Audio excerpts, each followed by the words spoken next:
like I say, yields and land values. There's still a huge number of people and agents in particular territories who are in denial. They haven't got used to the idea that investment values have fallen and rents have gone nowhere. In some locations downwards. Parts of Poland have fallen significantly as supply has increased and demand has stayed stable or fallen even.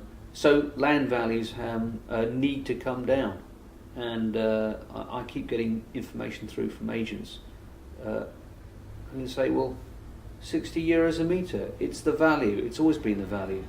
Well, sorry guys, do the maths.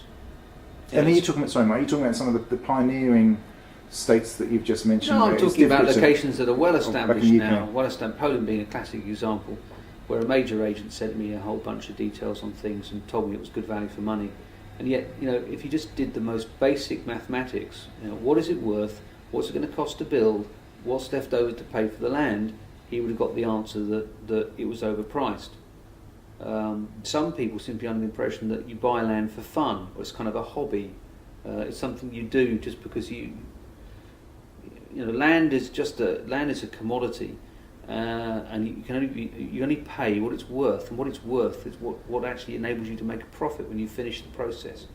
Unless you're masochistic or you're taking a 10-year view, which most people aren't.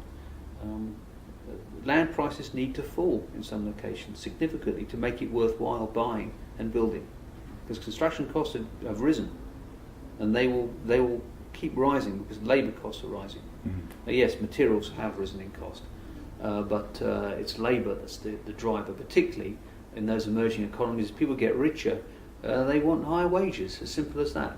Higher wages translate into higher construction costs, and so high construction costs, rents that aren't necessarily rising, in some locations falling, investment values which have definitely shifted, all adds up to land values need to come down in some locations, and in some locations it just isn't economic to build.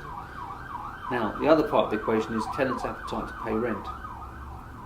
Yes, land values need to fall, but tenants also need to just get used to the idea in certain locations they'll have to pay more rent. They've got away with it while there's been a glut of stock that people have been desperate to shift because they've built it speculatively and it's still empty, and they'll get rid of it just to get some income in. But there will come a point for very soon, what's happening now, where if you want a new building, you've just got to pay more. It's the only way to justify the risk of investing, building, the whole development risk, which, let's face it, is built on. It's built on any property developer or investor is building and leasing on a financial gamble. The gamble is, what is that investment worth when it's finished? Quarter point change in the yield can turn a profit situation into a loss, just like that.